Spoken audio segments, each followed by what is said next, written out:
Olá pessoal, vamos dar continuidade ao nosso estudo da disciplina de Geografia e quanto mais nós a estudamos, percebemos que as temáticas elas se aproximam para análise do contexto atual. E hoje estaremos observando conflitos na Europa. A aula passada enviamos o material correspondente a conflitos no continente asiático e hoje nós teremos alguns tópicos a observarmos, em destaque conflitos na Europa.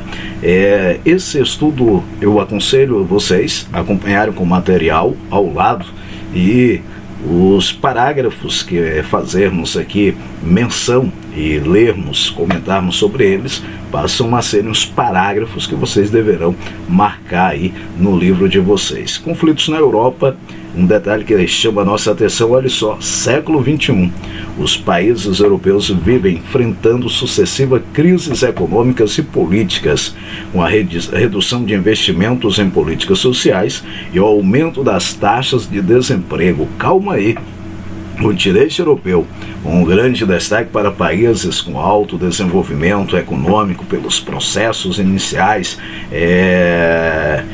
da industrialização, mas sofre aí com altas taxas de desemprego, especialmente desemprego aí entre a comunidade mais jovem. Esse contexto tem aumentado a instabilidade entre a população local e também os imigrantes, com a ascensão de movimentos xenofóbicos e de partidos de extrema direita. Um grande problema no cenário da política passa a ser o extremismo, seja ele extrema direita, extrema esquerda. Muitas das vezes percebemos que muitas causas são abraçadas em que o olhar para o ser humano passam a serem descartadas. E aí o grande problema de ações serem feitas de maneira em que cause problemas sociais. Ao lado nós temos, trazendo aí a definição do regime político autocrático czarista que desenvolveu no século XVI ao século XX na Rússia, porque aí vem o nosso olhar para os conflitos no Cáucaso e no leste europeu.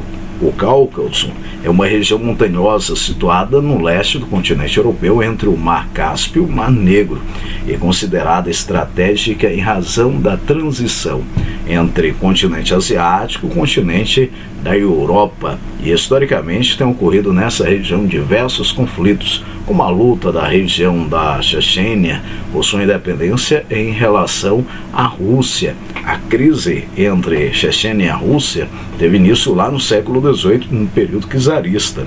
Um governo aí autocrático na Rússia, que terá fim só no início do século XX, com a Revolução Russa, em que a Rússia torna-se um país, ou o primeiro país socialista. Agora, olha que grandes detalhes nós perceberemos. Uma relação direta no fator religioso. Os chechênios, adeptos do islamismo, e a Rússia, a predominância da religião cristã, destaque para o grupo ortodoxo. Lembrando aí que o cristianismo ele passa a ter três divisões.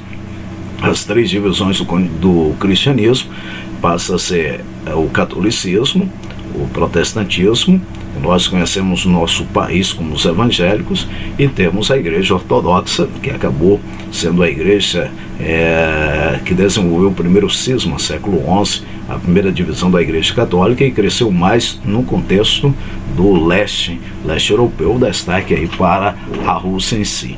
A ocupação da Chechênia pela Rússia, assim como pela União Soviética após a Revolução Russa, foi movida por interesses políticos e econômicos, pois essa é uma região localizada estrategicamente próxima ao Oriente Médio e à Europa. Então temos uma interligação entre Oriente Médio e Europa que facilita o grande processo das trocas de mercadorias, e sem falar que passa a ser um ambiente com grandes reservas de petróleo e gás natural. Com o fim da União Soviética em 1991, acirrou o conflito da região.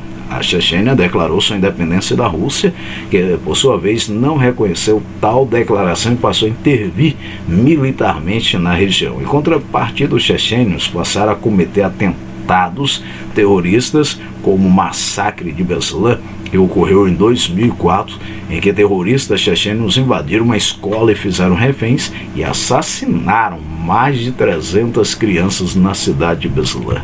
Então nós temos aí esse problema envolvendo chechênios e Rússia, porém não são os únicos. Nós teremos maiores problemas nesse continente. E aí, olha só, movimento separatista dentro do território russo, diversas outras regiões buscam separar-se de seus países para anexar a Rússia, como é o caso da Geórgia, do Azerbaijão e da Ucrânia. A Ucrânia, o conflito iniciado em 2013, ocorreu pela desistência do governo do país de se aproximar da União Europeia por meio de acordos de livre comércio a fim de ir em busca de alianças com a Rússia. Quando nós acompanhamos o material ou as matérias jornalísticas, perceberemos sempre a Rússia sendo temas, destaques. O cenário político russo acaba interferindo dentro da ótica global. Não é à toa que sempre a Rússia está no palco das matérias. E aí a população ucraniana insatisfeita com a decisão do presidente Viktor foi às ruas protestar e foi violentamente reprimida pelas forças do governo. Os enfrentamentos constantes entre os manifestantes e as forças policiais, aliados aos frequentes e massivos protestos, resultaram na destituição do presidente ucraniano em 2004. E aí vem mudanças políticas que levam à intensificação dos conflitos na região da Ucrânia. Dando continuidade, percebemos que vem mais aí olhares para conflitos nessa região. Por exemplo, a Crimeia, que passa a ser uma das regiões da maioria russa, que busca desmembrar da Ucrânia e anexar-se à Rússia. Em um referendo realizado na Crimeia, cerca de 97% da população votou a favor de sua anexação à Rússia, porque não foi reconhecido pelo governo que havia assumido a Ucrânia, nem pelos principais governos ocidentais. Então a região da Crimeia, pertencente à Ucrânia, desejando fazer parte da Rússia. Então os conflitos eles se estabelecem nessas regiões, trazendo aí o que nós chamamos de continente europeu, continente que viveu e foi palco das duas grandes guerras mundiais, sendo palco ainda de conflitos separatistas em pleno século XXI. Vamos dar continuidade e nós iremos observar outros envolvendo outros países. A Crimeia, falamos aí a Ucrânia, envolvendo a Rússia. Agora o País Basco e a Catalunha, aí estaremos levando para a Espanha. Na Espanha, importantes movimentos separatistas, importantes, olha aí no plural, como os da Galícia e de Valência e das Ilhas Canárias. Mas os movimentos que mais chamam a atenção são os que ocorrem no País Basco e na Catalunha. O País Basco é uma região localizada entre o nordeste da Espanha e o sudoeste da França e busca a formação de um país independente. O povo basco possui aspectos culturais próprios, como a língua euskara, considerada a mais antiga falada na Europa, e uma história de mais de 5.000 anos. Os bascos foram intensamente reprimidos durante a ditadura espanhola do general Franco, em 1939 a 1976. Com as repreensões sofridas, cresceu o sentimento de independência. E em 1954 foi fundado o partido Euskadi, que passa aí a ser chamado de ETA, que em português significa Pátria Basca e Liberdade. Esse partido passou a se valer de atentados terroristas como forma de alcançar a independência, algo que não se efetivou. Dando uma olhada no contexto atual, percebemos que nos últimos anos o governo espanhol usou de estratégia investindo economicamente na região, em que muitos dos bascos perderam esse sentimento, esse desejo de separação. E aí vem a importância de aproximar por meio das questões de infraestrutura. Mais uma outra região aí que vem destacando na Espanha, a Catalunha. Passa a ser uma região autônoma que, assim como os bascos, possui aspectos culturais distintos dos espanhóis, como por exemplo o idioma catalão, que diferencia de fato do falado em outra parte do país, principalmente na capital Madrid. Notaremos os movimentos pró-independência, que se intensificaram a partir de 2012, com o acirramento da crise econômica mundial, com a qual a Espanha foi um dos países europeus que mais sofreu.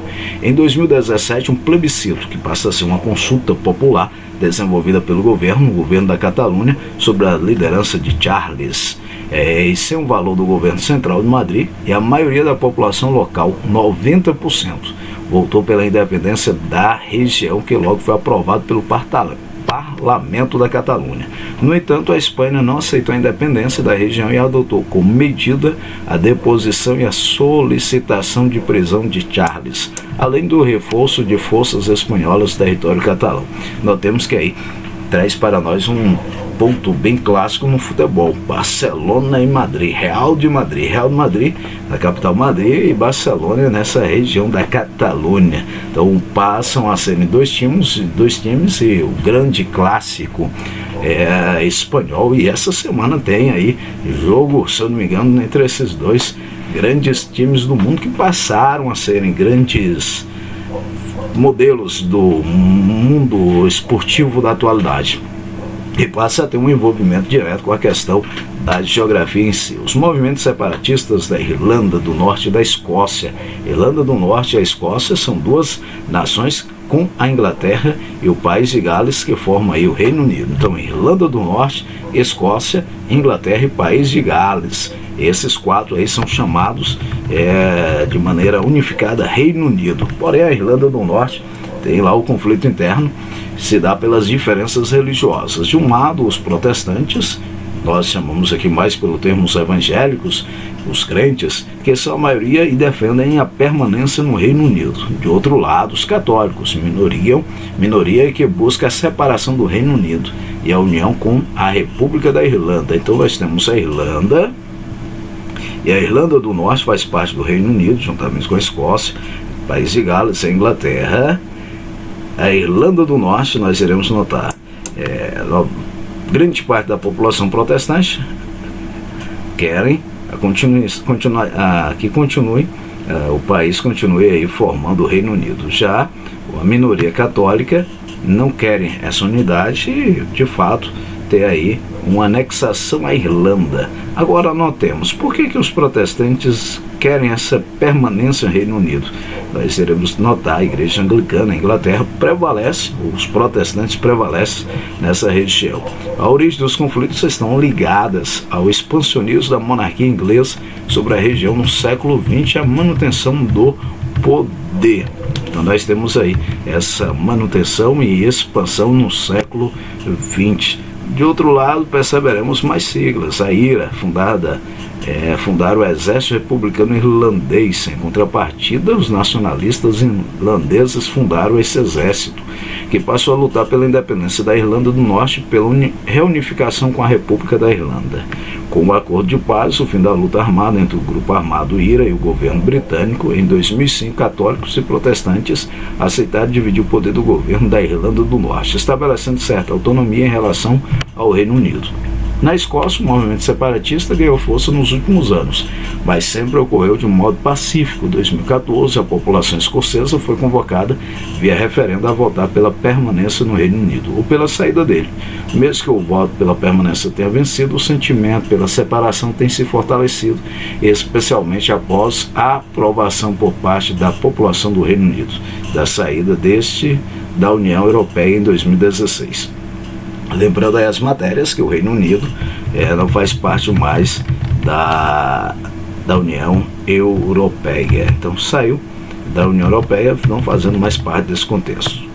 Saindo da Europa, indo para a África, conflitos na África. E a África tem dados aí bem interessantes de conflitos mais violentos e conflitos de tendência civil. Um olhar específico à África, século XIX, neocolonialismo, passando a ser a fonte direta de riqueza para a manutenção de matérias-primas a serem conduzidas aos países industrializados do continente europeu. Veio lá a Conferência de Berlim de 1884, em que as potências europeias decidiram partilhar o continente africano segundo seus interesses políticos e econômicos, sem levar em consideração aspectos culturais, políticos, sociais dos povos que habitavam as regiões a serem colonizadas, o que leva para a atualidade o que nós chamamos de grande desigualdade socioeconômica do continente africano. Final da Segunda Guerra Mundial, ocorreu a intensificação do processo de independência desses países africanos, criando aí o termo no período países terceiro mundo, que a ideia inicial tratava basicamente de serem países independentes do bloco primeiro mundo, os capitalistas desenvolvidos, e do segundo mundo, socialistas. Porém, um termo passou a trazer para nós um olhar mais específico ao que nós tratamos, descrevemos, situamos como países pobres carentes.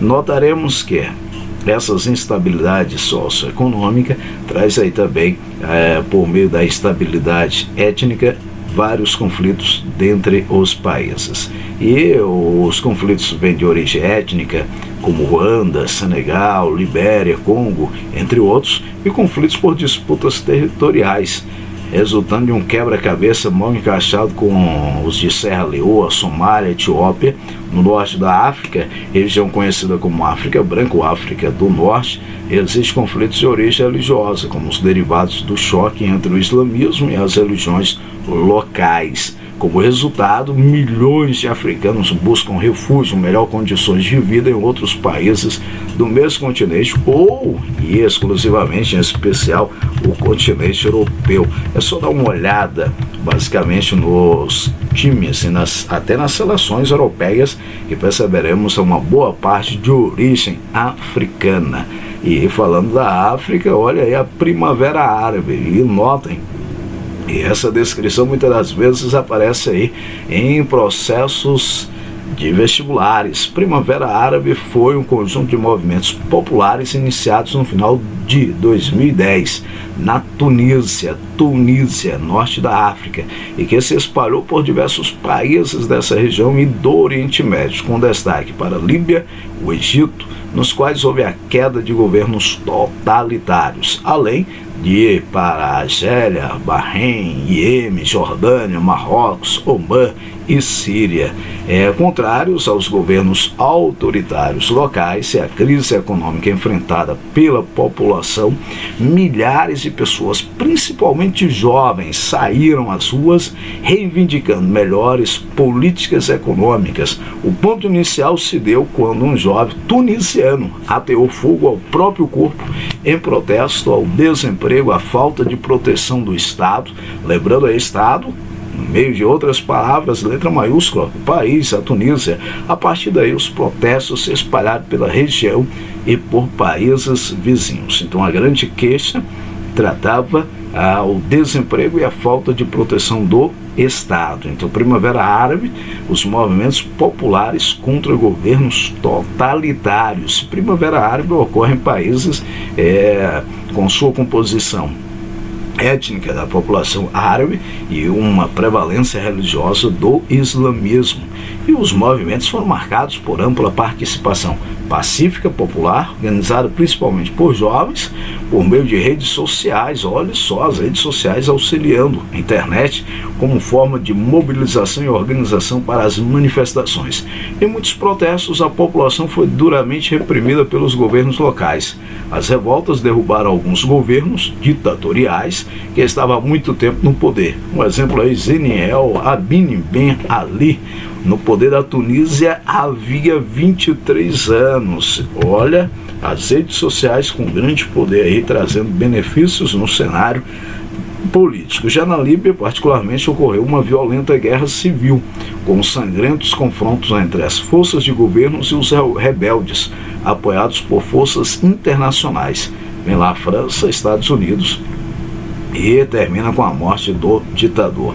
Então nós temos a derrubada de alguns governos totalitários e as manifestações em outros países não geraram necessariamente a instauração de uma democracia em grande parte. Os governos que assumiram não representaram mudanças políticas para a população com liberdade, ou mais liberdade, mais transparência, que era o objetivo das revoltas. O tráfico de pessoas na Líbia, olha só que tristeza. Líbia é uma rota importante de muitos refugiados africanos que pretendem ingressar na Europa. Recentemente, a Organização das Nações Unidas denunciou que muitos refugiados estão sendo capturados no país para serem vendidos como escravos. Falando de escravidão, em pleno século XXI.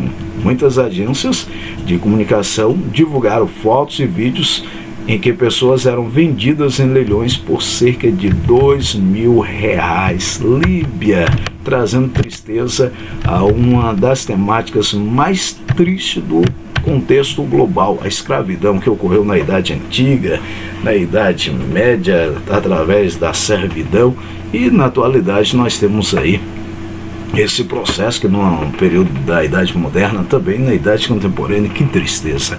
E vem lá os conflitos no Sudão e no Sudão do Sul. Olha que palavrinha, animismo, crença que atribui todos os elementos da natureza. Sol é Deus, lua é Deus, estrelas são deuses, chuva passa a ser uma divindade, ventos, rios, matas, animais, tudo em si passa a ser um Deus. E aí o que nós iremos encontrar? Olha só, em 2011, quase a totalidade dos eleitores do Sudão do Sul votaram a favor da separação da região, predominantemente cristã e animista, em relação à população do norte, em sua maioria muçulmana de origem árabe. Então nós temos aí uma votação, um plebiscito voltado para a separação. Então, a ideia básica é separar. Apesar de possuírem grandes reservas de petróleo, ambos os países estão entre os mais pobres do mundo, com altas taxas de mortalidade infantil e também de analfabetismo. A questão do petróleo é um ponto delicado na divisão da região, uma vez que a maior parte das reservas está localizada no território do Sudão do Sul, enquanto a infraestrutura para refino e transporte encontra-se no Sudão. O Sudão do Sul enfrenta uma das mais graves crises humanitárias do planeta. Cerca de 1/3 da sua população sofre com a falta de alimentos em razão dos problemas econômicos da guerra civil pós-independência. Então, falou de independência, tem um pós, e o pós aí nós temos como se estruturar, organizar e como se manter depois de conflitos. O Sudão do Sul é dependente da exportação do petróleo, que precisa atravessar o território do Sudão, e esse, por sua vez, muitas das vezes interrompe o fornecimento, o que prejudica a economia do Sudão do Sul. Os conflitos também destruíram grande parcela das plantações, intensificando o problema da falta de alimentos na região.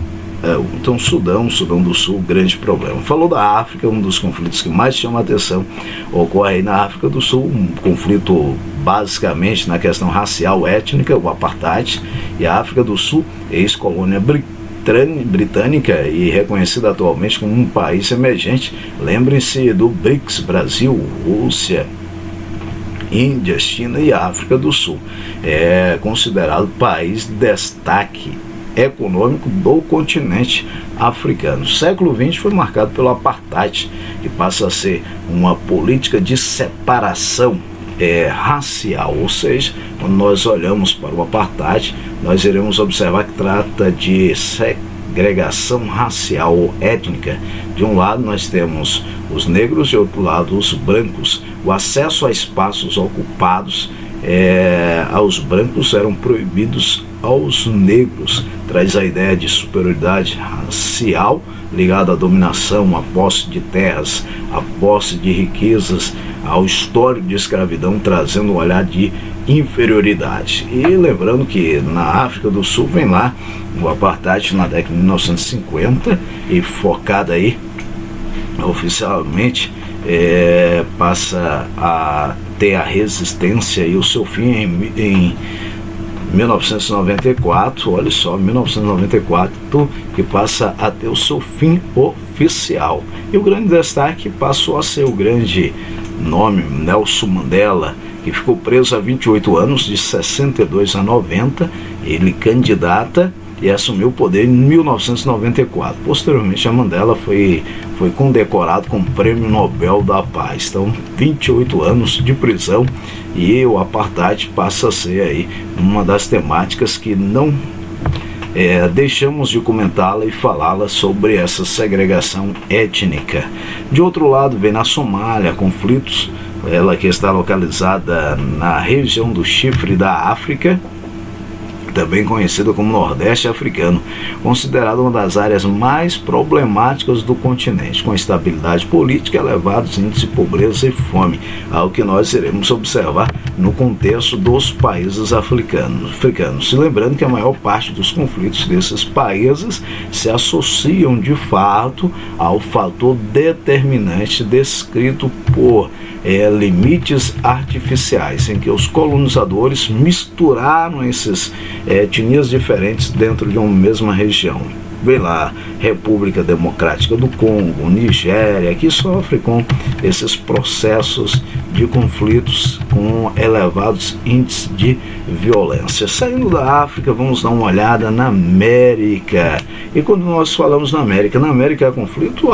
Nós temos na Colômbia, que por muito tempo sofreu com as Farc, e notaremos que as Forças Armadas Revolucionárias da Colômbia, financiadas pela União Soviética, lutava em prol das questões socialistas no país e eram contrárias à presença do exército norte-americano na região. Porém, no início do século XXI, o governo colombiano e as Farc negociaram acordos para pôr fim ao conflito armado.